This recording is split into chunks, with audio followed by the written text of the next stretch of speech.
Olá, aluno do portal IED, Instituto Eupides Donizete. Meu nome é Gabriela Dourado, eu sou formada em Direito pela Faculdade Milton Campos, em Minas Gerais, especialista em Ciências Penais pela PUC Minas e também mestre em Ciências Penais pela Universidade Federal de Minas Gerais. Sou professora de curso de graduação e pós-graduação e também advogada criminalista. Começaremos com o tema extinção da punibilidade.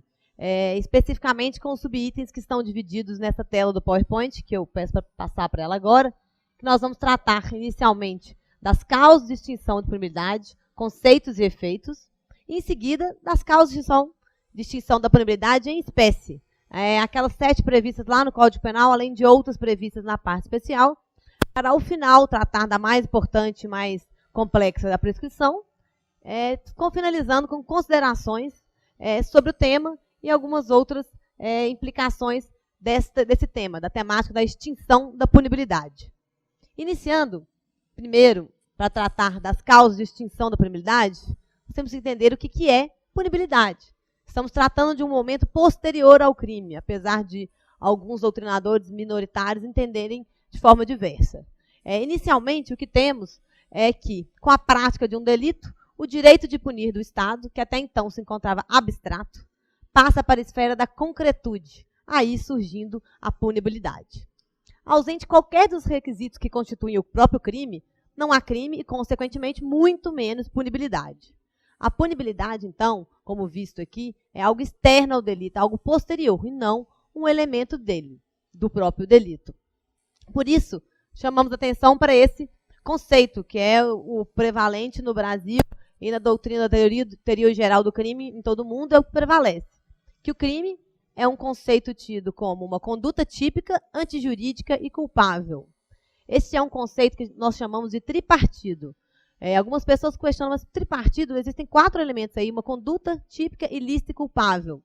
Na verdade, chamá-lo de conceito tripartido baseia-se no fato de que a conduta possui 3 predicados. A conduta ela é típica, ilícita e culpável. Daí se chamar, então, desse conceito de conceito tripartido de crime. É um conceito analítico de crime e também chamado de conceito tripartido. Como se vê, a punibilidade não está entre a doutrina majoritária no Brasil e no mundo como um dos requisitos do crime, mas sim é um ato exterior, posterior a ele, que veremos mais a fundo em seguida. Como colocado aqui, o conceito de crime ele é objeto da teoria geral do crime, em outro tema, em outro tópico. E o conceito quadripartido, que, como eu disse, é minoritário, que acrescenta a punibilidade como um 4º requisito do crime. Então, só haveria crime quando a conduta fosse típica, ilícita, culpável e também punível. Mas essa não é a realidade do Brasil e até prevalente no mundo, uma vez que há a possibilidade de existir um crime, um fato típico, ilícito e culpável, e ainda assim ele não ser punível, ou seja, que não seja necessário, ou por razões de política criminal, ou por qualquer outra razão, não lhe seja aplicada a pena. Todo crime merece, sim, uma pena, mas nem todo terá aplicação da sanção penal como consequência disso tudo. E é aí que entra a punibilidade. Eu tenho um crime, mas não necessariamente ele será punido. E daí estudaremos as causas excludentes da punibilidade para entender quando que, apesar de existir uma conduta típica, ilícita e culpável, mesmo assim, a sanção penal, seja a pena, conhecida principalmente como pena privativa de liberdade, ou a medida de segurança para os inimputáveis, não será aplicada. Bom, seguindo aqui, nós vamos seguir os 2 sentidos de punibilidade. Tá? Inicialmente, alguns sustentam que ela seria merecimento de pena. E, ao mesmo tempo, também teria um outro significado concomitante, que seria a possibilidade de aplicar a pena. E no nosso ordenamento jurídico, temos um embate em razão à primeira ideia de merecimento de pena. Porque, de fato, todo crime, como eu já disse antes, merece sim uma pena. Mas não necessariamente todo crime, toda conduta típica, ilícita e culpável será objeto de sanção penal. Pois temos algumas causas legais em que se entende que não seria necessário a aplicação da pena. Por essa razão, merecer pena não basta. O crime por si só merece a pena e tem que aplicá-la? Não. Nós trabalhamos muito mais com a possibilidade de aplicação de pena. É possível que aquela conduta típica, ilícita e culpável, ou seja, o crime, o delito, é possível que ele esteja sujeito a uma pena, uma sanção penal, seja a prisão em si ou a medida de segurança. Mas nós não temos como exigir esse merecimento, essa necessidade de aplicação de pena. O que sustenta é que a punibilidade representa a possibilidade concreta do Estado intervir no dia a dia do cidadão, na sua liberdade, para lhe sancionar com a prisão ou com a medida de segurança. Okay? Sobre a punibilidade, tem alguns doutrinadores aqui, estrangeiros e também brasileiros, que vão trazer seus conceitos sobre punibilidade, demonstrando que a punibilidade está realmente fora do delito e que não é um elemento do crime, demonstrando que a nossa doutrina majoritária não admite a posição quadripartida de crime, no sentido de que a punibilidade poderia, segundo essa teoria, ser parte do crime. Bom, Antolizei, um autor italiano, já dizia: punibilidade é a possibilidade jurídica de impor uma sanção penal. Luiz Rezes Prado diz que é um posterius em relação ao delito, do qual tem origem, demonstrando aí que existe o delito e depois ele origina a consequência, a sanção, a punibilidade. E por fim, César Roberto Bittencourt diz: a pena não é elemento do crime, mas consequência deste. A punição é uma consequência natural da realização da ação típica, antijurídica e culpável. Dessa forma, temos que a punibilidade, de fato, não deve ser sustentada como um elemento do crime, mas sim, como todos os doutrinadores, até pela própria lógica da nossa legislação, que admite hipóteses em que há um fato típico, ilícito e culpável, e mesmo assim não há aplicação da pena, que a punibilidade é considerada um fato externo ao crime e vai ser analisada tão somente se ocorrer o crime em si. Obviamente, se tiver alguma hipótese de exclusão da tipicidade, da licitude ou da culpabilidade, nós nem chegamos a falar de punibilidade. Quando se fala em teoria geral do delito, eu sempre brinco com meus alunos, nós vamos em degraus. Primeiro degrau é a conduta, depois a tipicidade, depois a licitude, depois a culpabilidade. Parou no primeiro degrau, não tem que ver o segundo, o terceiro, o quarto, o quinto. Da mesma forma, em relação à punibilidade.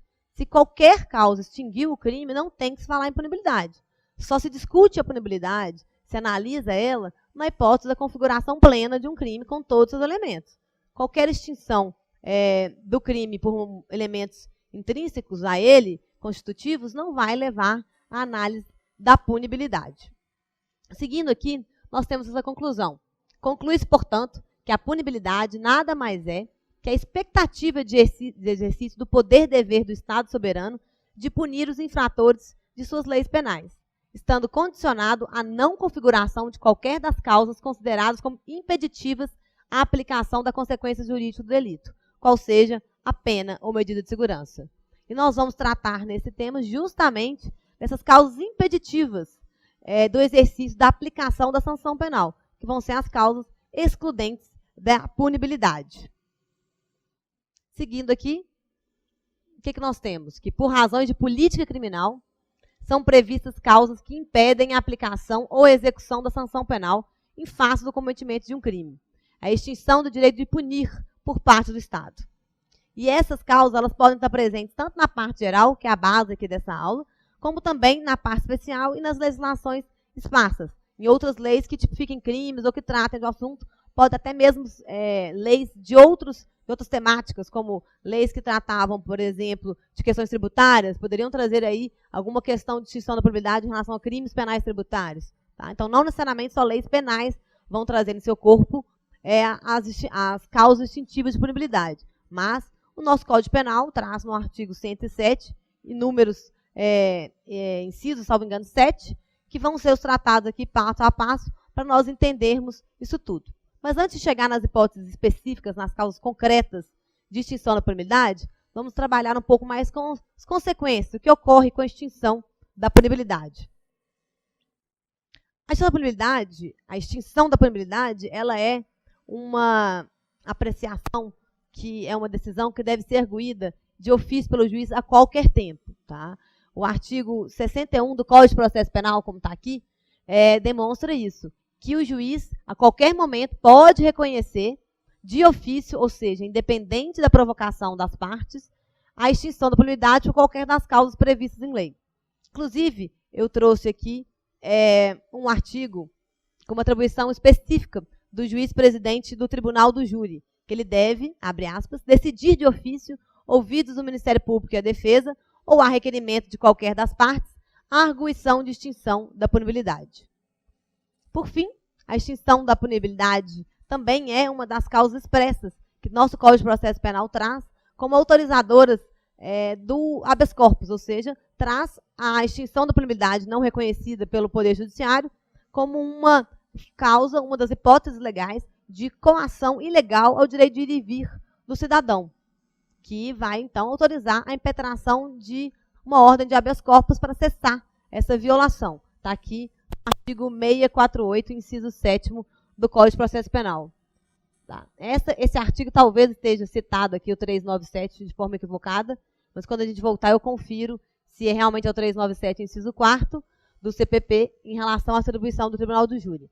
Mas seguindo aqui, nós já vimos que a extinção da punibilidade vai estar prevista em lei, na parte geral, parte especial, e mesmo em legislações esparsas, e que a extinção da punibilidade é uma causa expressa, não é um rol exaustivo, né, mas que o Código de Processo Penal autoriza, então, que seja impetrado habeas corpus, ou seja, que se busque sanar aquela violação ao direito de ir e vir do cidadão.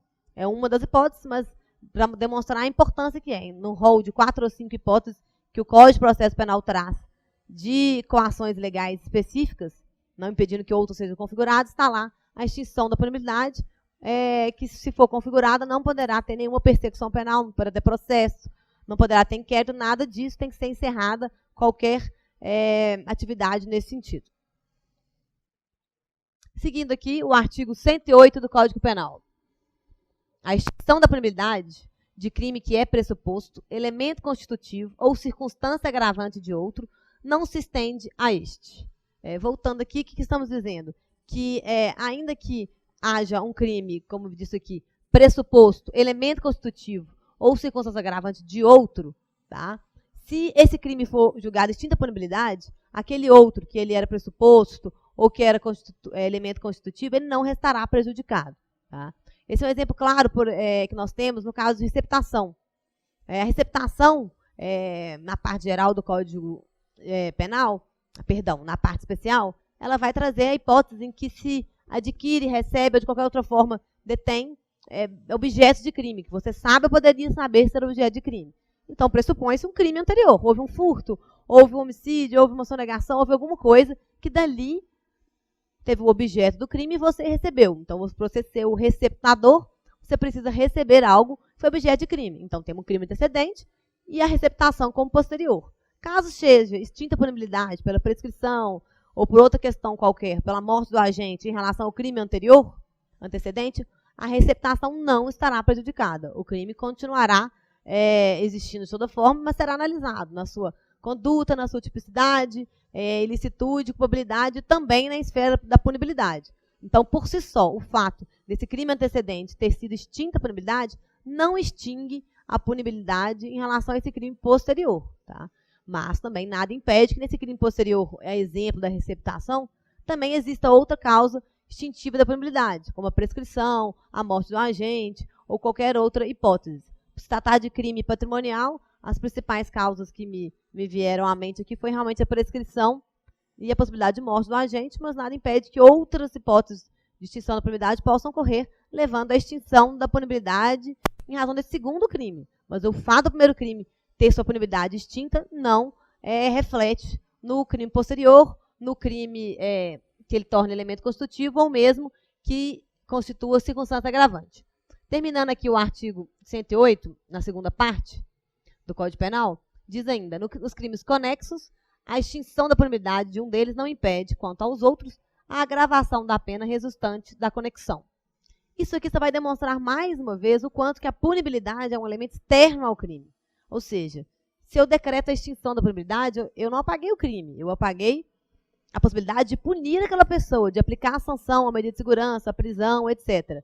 Mas todos os efeitos, todos não, mas alguns efeitos vão poder prosseguir. Nós vamos ver a cada tipo, existe uma regra geral para os efeitos que persistem ou não, mas a cada tipo cada causa específica de extinção da punibilidade poderá ter efeitos diferentes. Mas nesse caso aqui, na hipótese de conexão, ou seja, dois crimes estarem julgados juntos por razões processuais, caso um deles seja julgado extinta a punibilidade, os outros continuarão sendo julgados normalmente e eventual aumento de pena decorrente dessa conexão continuará valendo, porque existiu o crime, existiu um fato típico, ilícito e culpável. O que nós não temos é a punibilidade, é a possibilidade do Estado aplicar, no exercício do ius puniendi dele, uma sanção penal, uma pena de prisão ou uma medida de segurança para o réu.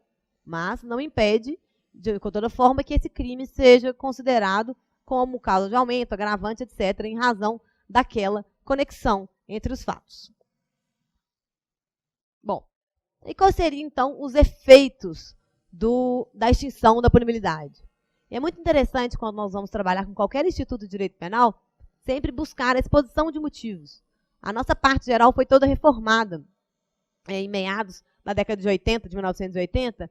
Então, nós temos a exposição de motivos dessa nova parte geral que traz vários institutos, por que foi aquele instituto, por que não foi, traz teorias, fala, olha, existe no mundo teoria A, B e C, adotamos a C, por isso o dispositivo está dessa forma. Então, é muito interessante, na hora de querer entender um instituto de direito penal, buscar a exposição de motivos justamente para entender de que forma aquilo foi construído, qual era o pensamento do legislador quando foi feito aquele projeto, aquela lei, aquela alteração, etc.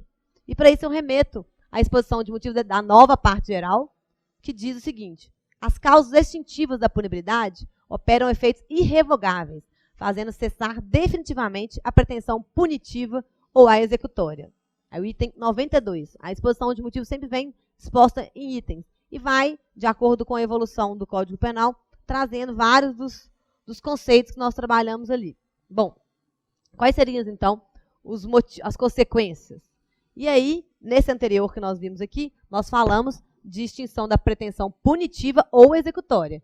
E aqui nós vamos trazer uma regra geral, que, em geral, quando se extingue a punibilidade, antes do trânsito em julgado, ou seja, antes de se tornar-se recorrível uma sentença penal condenatória, normalmente vai se atingir a pretensão punitiva, ou seja, o direito que o Estado tem de querer te punir, de processar. E, via de regra, não persiste mais nenhum efeito penal. O efeito penal é a própria sanção, e vamos ter também os efeitos secundários que vão ser vistos a seguir. Outra hipótese é após o trânsito em julgado, que vai afetar, então, a pretensão executória, pois presumimos que, quando já tem um trânsito julgado, uma sentença penal condenatória, já há a efetiva execução daquela pena, da medida de segurança, etc. Então, via de regra, nessa hipótese, quando já está cumprindo a pena, persistem os efeitos secundários da sentença penal condenatória. E, por fim, em ambos os casos, persiste a obrigação de reparar o dano no âmbito civil. O artigo 67, esse terceiro citado aí do Código de Processo Penal, ele determina, como causa expressa, que a extinção da punibilidade não impede a propositura de ação civil para reparação do dano. Pois bem, o que vemos, então, é que a extinção da punibilidade pode ocorrer em vários momentos. Pode ocorrer após o trânsito em julgado, que são várias hipóteses, ou mesmo antes do trânsito em julgado, antes mesmo de ocorrer, como acontece muito na prescrição. Às vezes, antes de se ir julgamento, já se sabe que o Estado perdeu o direito de processar o cidadão pelo tempo transcorrido, porque ele foi inerte, ou porque faltou um requisito processual de manifestação da vítima, ou porque houve o perdão do ofendido, enfim, de alguma forma, às vezes, antes de começar o processo, se consegue extinguir a punibilidade. Às vezes, no meio do processo, como a percepção nos casos da ação penal privada, e às vezes depois, como o indulto natalino, como a anistia, que normalmente é depois, mas não é via de regra. A prescrição pode ser antes, durante, depois do trânsito julgado, enfim. São várias hipóteses em que, de acordo com o momento, terá que ser analisada a situação para verificar se vai extinguir todos os efeitos criminais ou tão somente os efeitos principais, que é a sentença, a condenação, o cumprimento de uma pena propriamente dita. Mas os efeitos secundários ficariam. Mas sempre haverá a obrigação de indenizar. A obrigação de indenizar é uma decorrência automática de qualquer condenação. Nem mesmo a prescrição, que vai ser o último assunto a ser visto nesse tema, nem mesmo a prescrição, ela elide o dever de indenizar. Toda sentença penal condenatória é um título executivo que pode ser executado no cível para buscar indenização, reparação do dano em relação à vítima, ao ofendido, enfim, ao próprio Estado, que pode se figurar aí também como vítima.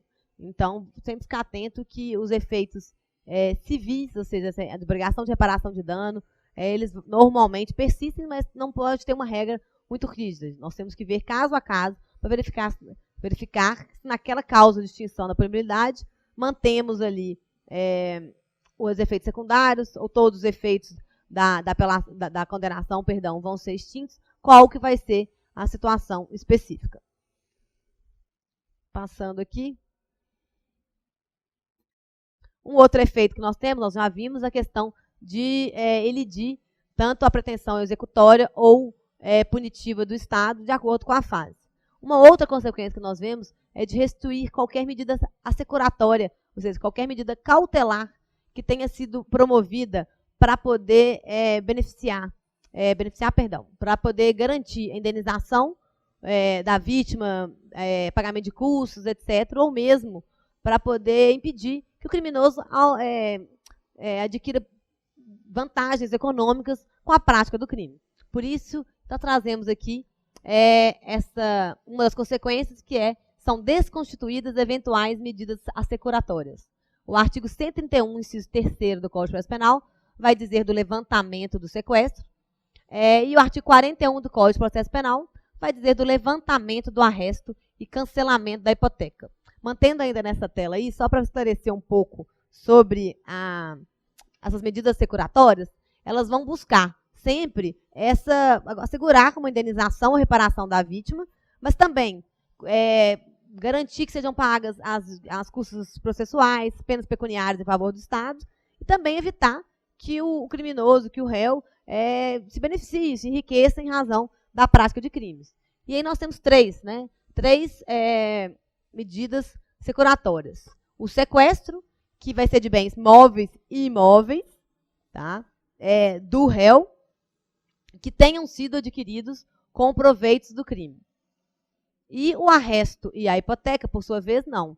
O arresto e a hipoteca, eles vão ser medidas securatórias que vão buscar bens móveis e imóveis do réu, ou do indiciado, de quem é que seja, buscando bens independente da origem deles. Eles podem ter sido lícitos ou ilicitamente adquiridos, mas vai bloquear parte do patrimônio do réu para poder tentar viabilizar a indenização da vítima, pagamento de custos e também impedir que ele se enriqueça com isso. Então, essas são medidas todas que são pleiteadas para assegurar a indenização, os custos processuais e impedir eventual enriquecimento do criminoso, à medida que se declara a extinção da punibilidade, automaticamente devem ser devolvidos. Nesses casos, somente quando é imóvel, tem algum bloqueio no registro de imóvel, se é bem, pode estar acautelado em juízo, enfim, declarando-se a extinção da punibilidade, deve-se restituir, levantar todos esses impedimentos, registros, se for de bens móveis, imóveis, enfim, desconstituindo essas medidas assecuratórias. A outra consequência, já está aqui no artigo 96, parágrafo 1 do Código Penal, que eu até já havia mencionado antes, é que, extinta a punibilidade, nenhuma medida de segurança pode ser aplicada ao réu. Nem mesmo medida de segurança já em trâmite pode ser aplicada.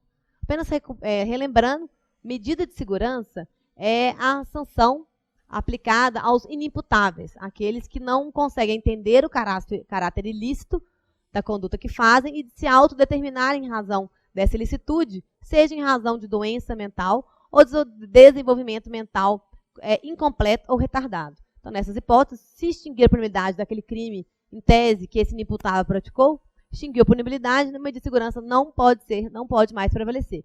Porque a medida de segurança nada mais é que uma espécie do gênero de sanção penal. A sanção penal pode ser aplicada a prisão, a pena privativa de liberdade, tem outras penas restritivas, alternativas, e também a medida de segurança. Então, se extingue a punibilidade, não pode também ser aplicada a sanção penal, a medida de segurança, que também deverá cessar imediatamente.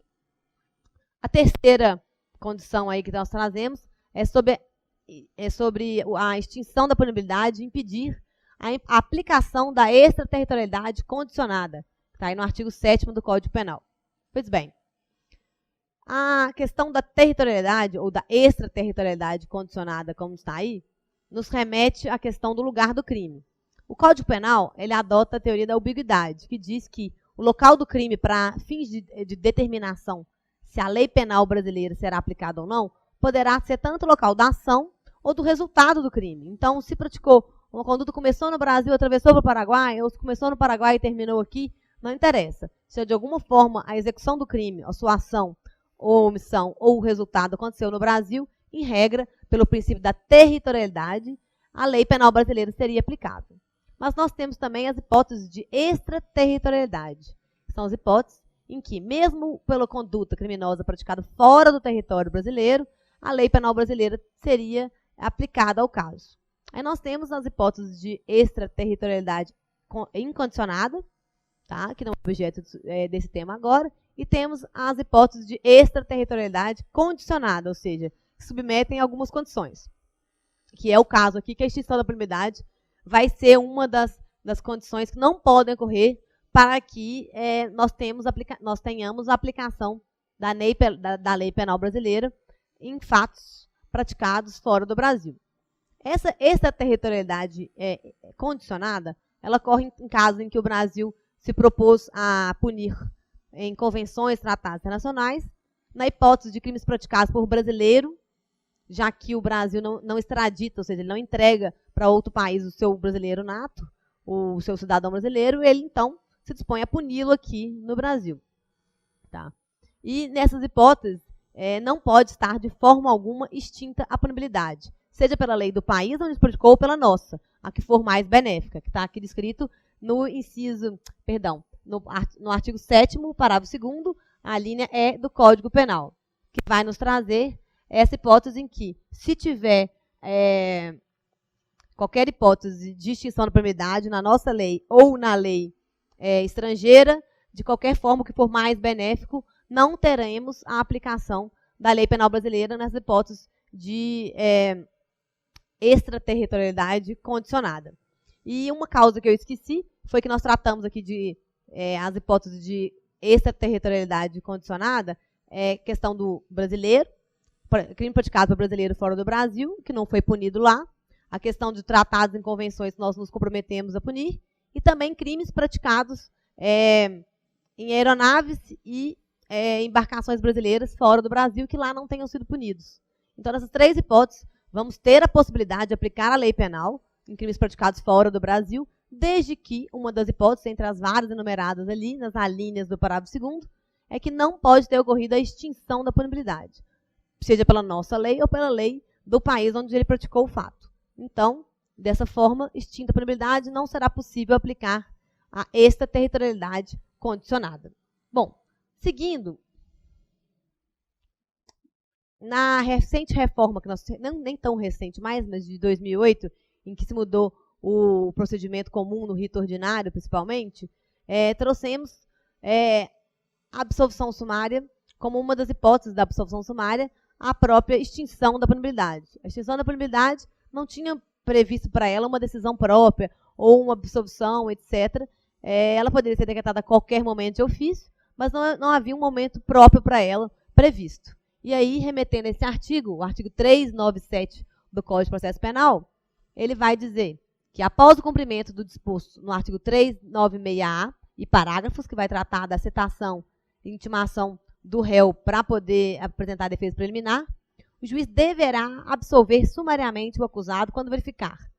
Os incisos 1, 2, 3 não guarda referência com o nosso tema, e o quarto, quando verificar, extinta a punibilidade do agente. Então, nós temos uma hipótese agora que a hipótese de absolvição sumária pela extinção da punibilidade.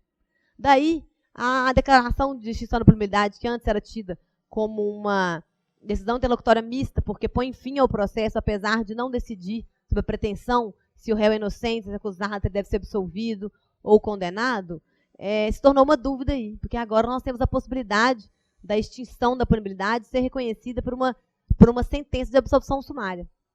Então, qual seria o recurso cabível? E aí começaram algumas dúvidas na jurisprudência. Qual seria, então, diante da alteração do procedimento, qual seria o recurso cabível em face da declaração da extinção da punibilidade ou da sua negativa, mesmo se negar a extinção da punibilidade? Em primeiro lugar, nós temos o artigo 581 do Código de Processo Penal, que ainda traz, nos seus incisos, várias hipóteses em que é cabível o recurso em sentido estrito. E, especificamente, o artigo 581, nos incisos 8º e 9º, diz: caberá recurso no sentido estrito da decisão, despacho ou sentença, inciso 8º, que declarar a prescrição ou julgar por outro modo extinta a punibilidade. Inciso 9º, que indeferir o pedido de reconhecimento da prescrição ou de outra causa extintiva da punibilidade. Como nós estamos vendo, há expressa previsão de que, reconhecida a extinção da punibilidade ou negada a extinção da punibilidade, que o recurso cabível seria o recurso em sentido estrito. Mas nós temos uma outra questão, uma outra parte da doutrina que vai sustentar que, com a alteração, a absolvição sumária seria então sujeita ao recurso de apelação, previsto no artigo 393 do Código de Processo Penal, que diz que haverá apelação das sentenças definitivas de condenação ou absolvição proferidas por juiz singular, e 2, das decisões definitivas ou com força de definitivas proferidas por um juiz singular, nos casos não previstos no capítulo anterior. E aí fica o debate. Está previsto no capítulo anterior, uma sentença de absolvição sumária, qual seria a solução? E a jurisprudência se divide um pouco sobre qual seria esse recurso cabível. Tá? Em primeiro lugar, eu vou trazer aqui alguns julgados para expor alguns julgados que vão ser favoráveis ao recurso de distrito, outros à apelação, e um último julgado que vai esclarecer, na verdade, que nós temos que analisar o caso concreto para verificar se é cabível um ou outro. Mas em todas as hipóteses, exceto de um julgado um pouco mais radical aqui, nós veremos que ambos os recursos são interpostos a termo no prazo de 5 dias. Então, na hipótese de interpor o recurso de distrito ou apelação, desde que seja dentro do prazo legal do outro recurso tido como certo, ou seja, se você interpor os dois no prazo de 5 dias, havendo essa dúvida razoável, discussão na doutrina, pelo princípio da fungibilidade, outro recurso interposto poderá ser aceito. Então, se aquele tribunal entender que é apelação, você entrar com recurso de distrito, poderia arguir o princípio da fungibilidade dos recursos, já que atendeu todas as condições de admissibilidade, especialmente o prazo, mas ainda assim é interessante que se saiba qual que é o recurso cabível para tentar evitar qualquer coisa. Nós temos um julgado aqui um pouco mais radical que não conheceu do recurso por entender que outro era cabível. Vamos lá. Primeiro julgado de onde que é? Do Tribunal Regional Federal da Primeira Região, um caso lá do Pará. Ele entendeu, logo de 2012, ou seja, depois dessa reforma, quando já havia a previsão de aplicação da absolvição sumária, ele previu aqui que o artigo 581, inciso 8º do Código de Processo Penal, prevê expressamente o cabimento de recurso de distrito em face da decisão que declarar extinta a punibilidade pela prescrição. Por se tratar de erro grosseiro, torna-se inaplicável na espécie o princípio da fungibilidade. Então, esse é o primeiro caso que eu relatei anteriormente, que foi um pouco mais rígido, mais rígido com isso, ao entender que era um erro grosseiro. Os outros julgados todos, ainda que você interponha apelação ou recurso de distrito, independente do entendimento, sempre se admitiu o recurso por entender que há uma divergência aí realmente.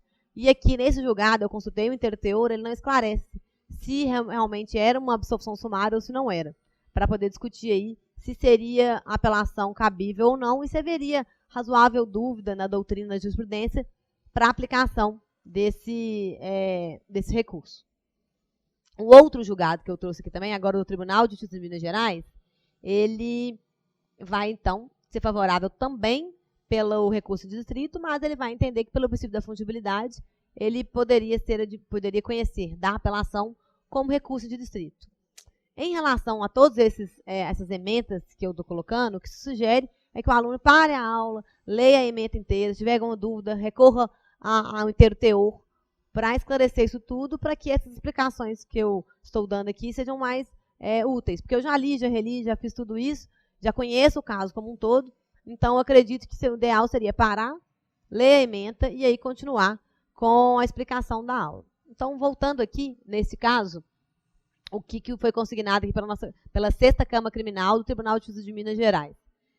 Embora a sentença primeva que extinguiu a punibilidade do réu seja combatida por meio de recurso de distrito, é possível reconhecer a apelação criminal interposta pelo Ministério Público, em respeito ao princípio da fungibilidade recursal, quando incontestável for a inexistência de má-fé, tratasse de mero equívoco e quando a via de impugnação recursal tivesse sido interposta em tempo hábil. A aplicação do consagrado princípio da fungibilidade recursal é medida que se impõe, de forma que deve ser conhecido o recurso como se recurso de sentido estrito fosse, uma vez presentes os pressupostos de admissibilidade. Então, nesse julgado aí de 2014, recente, que também no seu interteor não esclarece se foi uma absolvição sumária, a princípio parece que não foi. Então, se não foi absolvição sumária, ainda fica um pouco mais claro que seria, então, um recurso em sentido estrito. Então, ele colocou aqui qual que é o importante. O importante é que, independente do recurso, que estejam interpostos sempre no prazo do menor recurso. Aqui, tanto a apelação como o recurso em sentido estrito devem ser interpostos no prazo de 5 dias. Então, foi interposto dentro do prazo legal, não há prejuízo à parte. O que o princípio da fungibilidade recursal normalmente não admite é que se use de um outro recurso, às vezes polêmico ali, para se burlar eventual prazo que tenha sido descumprido. Então, nesse caso, como o Ministério Público impetrou a apelação contra a decisão que extinguiu a punibilidade, provavelmente com base nesse entendimento que a extinção da punibilidade é a hipótese de absolvição sumária, ainda que seja feita em outra fase do processo que não após a defesa preliminar, para então justificar a apelação. Okay? Um outro julgado, agora, em relação à apelação, também do Tribunal Regional da Primeira Região. Ele vai entender, neste caso aqui, apesar do, no meu entendimento, estar até com uma base legal equivocada, eles vão entender o TRF1, até o relator aqui era o juiz Tourinho Neto, que o recurso cabível seria apelação após a reforma. Mas vou explicar aqui melhor, depois de ler o próprio trecho aqui da ementa.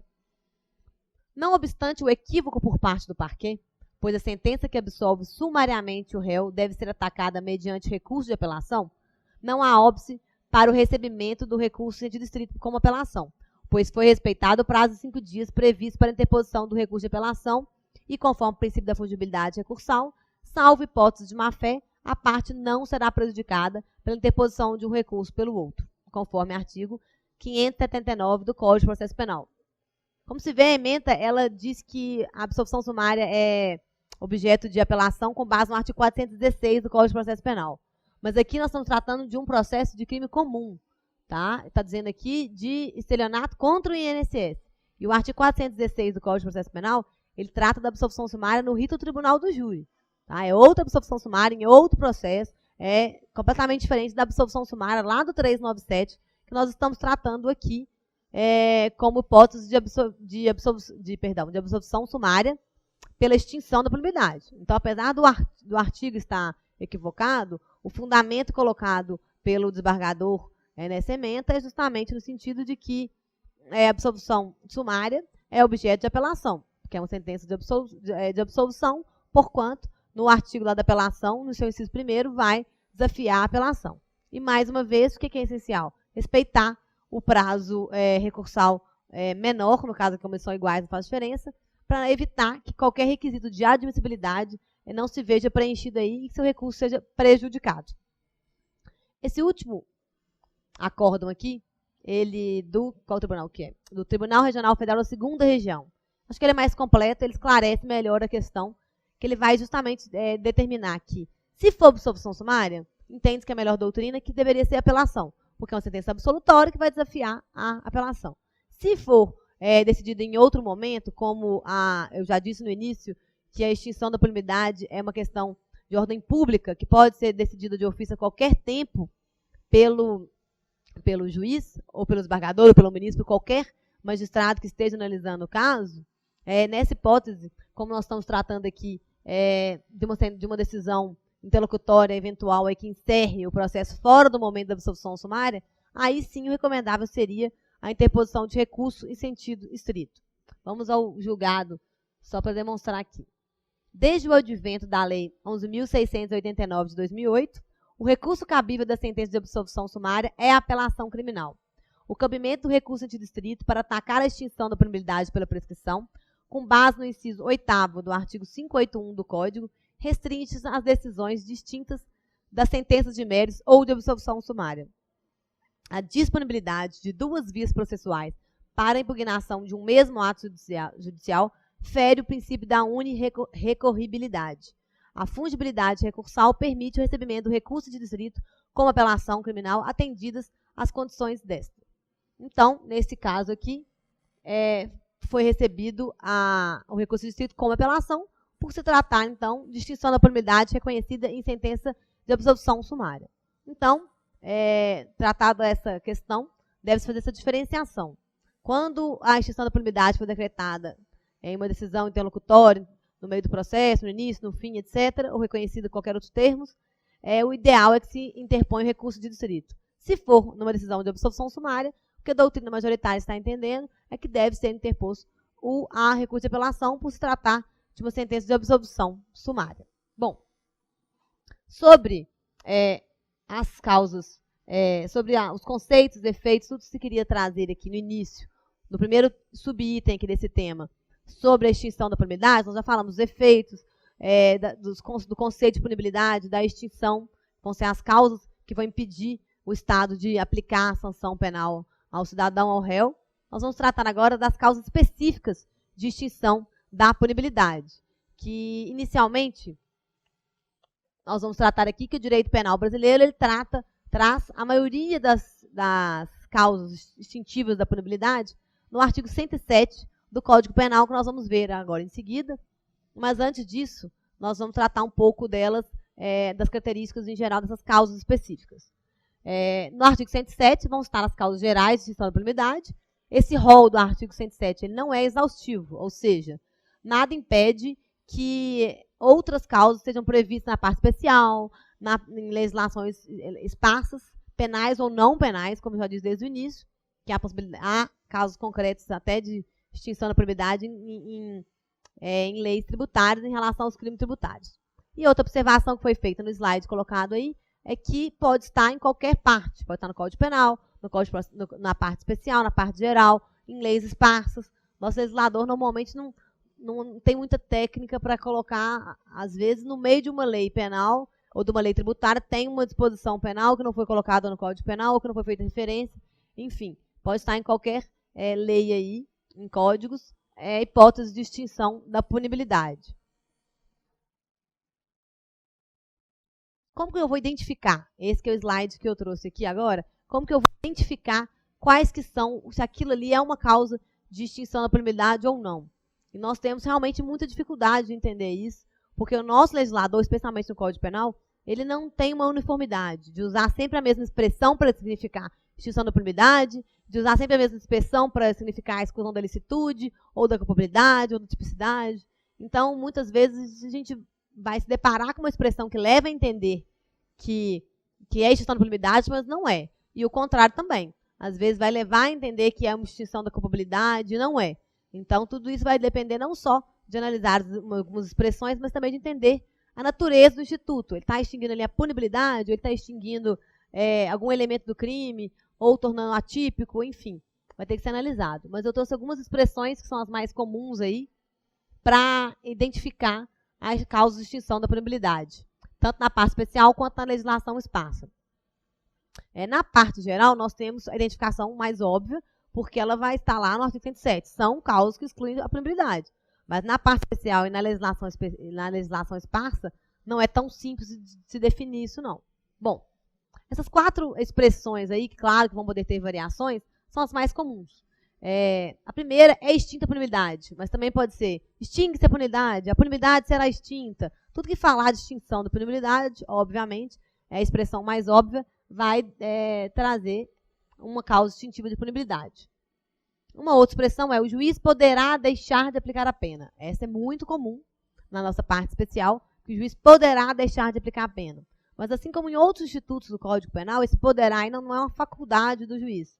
Simplesmente, ele poderá deixar de aplicar a pena e vão ter alguns requisitos.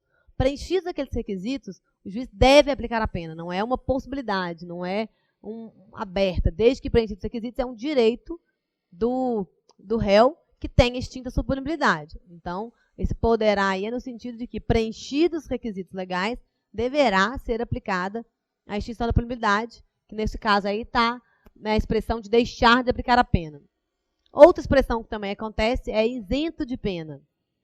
E uma outra expressão um pouco menos comum é o fato deixa de ser punível.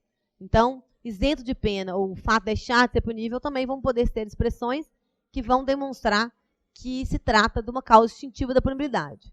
O ideal seria que o legislador tratasse uniformemente, de forma coerente e uniforme, obviamente, todas essas causas extintivas de punibilidade. Então, se todo o artigo dissesse extingue-se a punibilidade quando, era muito mais fácil do legislador, do doutrinador, do aplicador do direito identificar. Mas, infelizmente, não é isso que o nosso legislador faz. Uma última observação aqui sobre essas disposições, que o artigo 12 do Código Penal faz com que todas as disposições do Código Penal, da parte geral, em relação à extinção da punibilidade, que eles sejam aplicados a qualquer lei penal, a não ser que exista previsão em contrário. Então, o artigo 12 do Código Penal vai fazer com que todas essas causas que nós vamos estudar agora sejam aplicadas a todos os outros crimes, desde que não haja compatibilidade, não esteja expressamente previsto que ele não deve ser aplicado àquele crime. Aí temos aqui, então, o artigo 107 do Código Penal. Eu trouxe ele na íntegra para fechar essa primeira aula com o conceito, efeitos e essas primeiras causas específicas de extinção da punibilidade. Trouxe ele na íntegra, apesar que nós já temos aqui 2 incisos que foram revogados, mas para demonstrar o que já foi previsto aqui. Tá? Essa redação do artigo 107 é objeto da reforma da parte geral feita pela Lei 7.209 aí de 1984, em que toda a parte geral do Código Penal foi reformada. E aí o artigo 107 ele traz o que eu acho que é ideal, extingue-se a punibilidade. Então aqui não tem dúvida. Mas, infelizmente, são poucos os casos em que se usa a expressão mais óbvia, de extinção da punibilidade. Vamos aos incisos aqui, vamos retomar para o slide. Número 1, a morte do agente. Número 2, a anistia, graça ou indulto. Número 3, a retroatividade de lei que não mais considera o fato como criminoso. Essa hipótese é da abolição crimes. Tá? Inciso 4, pela prescrição, decadência e perempção. A prescrição, que é uma das mais importantes, vai ser vista ao final, é o último tema, o último item que vai ser tratado nesse tema de extinção da punibilidade, pela sua complexidade e importância. Tá? Inciso 5º, pela renúncia do direito de queixa ou pelo perdão aceito nos crimes de ação privada. Inciso 6º, pela retratação do agente nos casos em que a lei admite. Aí eu vou pular esses 2 aqui, eu vou falar isso por último. Inciso 9º, pelo perdão judicial nos casos previstos em lei. Então, pelo menos na retratação e no perdão judicial, nós vimos que a lei vai prever. Então, nós sempre vamos ter que buscar em que hipótese que a lei prevê a retratação e o perdão. Então, vamos ter várias hipóteses na parte especial e também em leis esparsas para poder buscar essas hipóteses de perdão e de retratação. No mais, a morte, as outras instituições ali de extinção da punibilidade são um pouco mais óbvias, mas vão ser tratadas uma a uma, com seus requisitos, e todos os links que tiverem com direito processual penal, enfim, nós vamos trazendo aqui para mostrar quais são as implicações. Quero agora apenas fazer uma breve análise dessas 2 hipóteses de extinção da punibilidade que estão aí em vermelho, no slide que eu passei, porque elas foram extintas. Vou demonstrar aqui quais que eram elas. Bom, o inciso 7º e 8º aí de vermelho que eu coloquei foi revogado em 2005. O que diria o inciso 7º e o inciso 8º? Pelo casamento do agente com a vítima, nos crimes contra os costumes, definidos no capítulo 1, 2, 3 do título 6 da parte especial desse código. Extingue-se também a punibilidade pelo casamento da vítima com terceiro, nos crimes referidos no inciso anterior, se cometido sem violência real ou grave ameaça, e desde que a ofendida não requeira o prosseguimento do inquérito policial ou da ação penal no prazo de 60 dias a contar da celebração. Bom, nesses casos,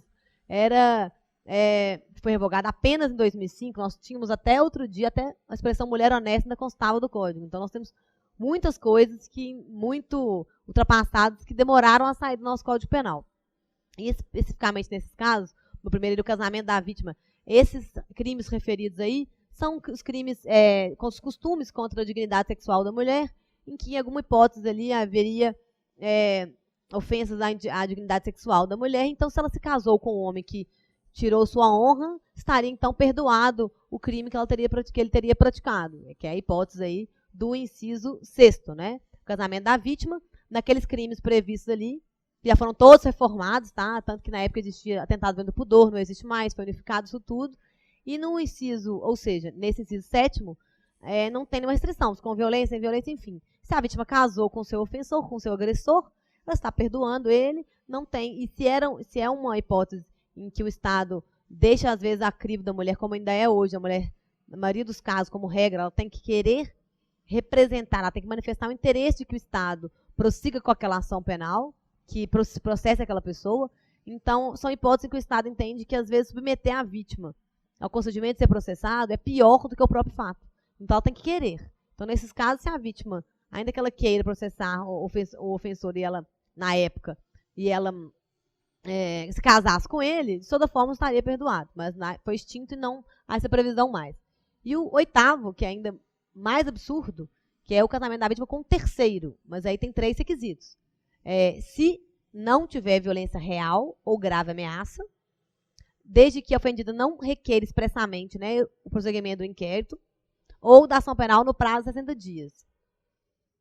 Então, nessas hipóteses, ou seja, a mulher sofre uma violência, mas ela se casa com o terceiro. Então, em tese, a desonra dela estaria acobertada, então não precisaria prender ou processar aquela pessoa, né? Então, não. Agora, se foi revogado, não persistem mais os incisos que tratam especificamente dos crimes contra os costumes. Em 2005 para cá já foi tudo reformado, tem uma alteração grande, mas não há possibilidade mais de extinção da punibilidade, nenhuma hipótese, em crimes contra os costumes sexuais, etc., pela hipótese de casamento da vítima com o terceiro ou com o próprio agressor. De toda forma, dependendo do tipo de crime contra o costume, a mulher poderá ter o direito de impedir que o Estado prossiga com a investigação, como nos casos atuais de estupro, depende de uma ação penal condicionada à representação, ou seja, a mulher precisa manifestar o interesse de que seja investigado, processado aquela pessoa. Se ela não quiser, independente do motivo, o Estado não poderá. Ok? Bom, nós já vimos agora um pouco sobre esses como nós temos aqui, nós temos 9 incisos, mas 2 foram revogados. Então, nós temos 7 incisos que nós vamos ver nos próximos subitens, analisar um por um, e ficou para o final. A prescrição, apesar de estar no meio aqui, apesar de estar no inciso 4º, ela ficou como última, depois do perdão, e depois disso nós vamos trazer algumas considerações finais sobre causas distintivas da punibilidade, que não necessariamente estarão todas arroladas nesse rol do artigo 107. Mas o 107 é a base que nós temos para começar, analisando uma por uma, desde a morte até terminar com o perdão judicial, que também tem muitas hipóteses previstas na parte especial na legislação esparsa, para entender, então, as causas extintivas da punibilidade. Bom, nós estamos encerrando agora esse tópico sobre as causas extintivas da punibilidade e vamos começar, então, na próxima aula, iniciando pelo inciso primeiro, que trata da morte do agente. Então, para não picar aqui a nossa aula, nós vamos encerrar agora e começar no próximo item. Até mais.